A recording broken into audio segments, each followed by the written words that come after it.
సింధూర్గూడెం operation Sindoor మరి 22న మరి పహల్గాంలో పాకిస్తాన్ ఆధారిత ఉగ్రముఖలు మరి భారతదేశం పైన దాడి చేసి దాదాపు 28 మంది దాకా మరి వారు చంపడం జరిగింది. మరి నరేంద్ర మోడీ గారు ఆ రోజే చెప్పారు, మరి ఆతంకవాది ఉగ్రవాదులు వాళ్ళు ఎక్కడున్నా వెంటాడి వాళ్ళని వేటాడతాము, వారిని ప్రోత్సహించిన వారిని కూడా మేము సరైన బుద్ధి చెప్దామని వారు చెప్పడం జరిగింది. మరి అదే స్ఫూర్తితో మరి ఈరోజు అర్ధరాత్రి నరేంద్ర మోడీ గారి నాయకత్వంలో త్రివిధ దళాలు పాకిస్తాన్కి సరైన గుణపాఠం నేర్పాయి.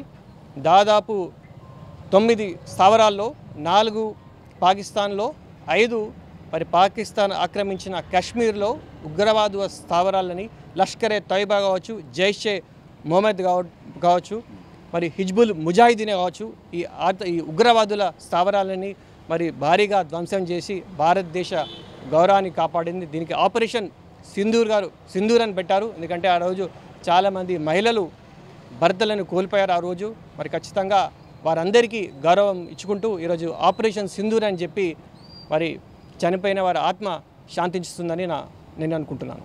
Thank you.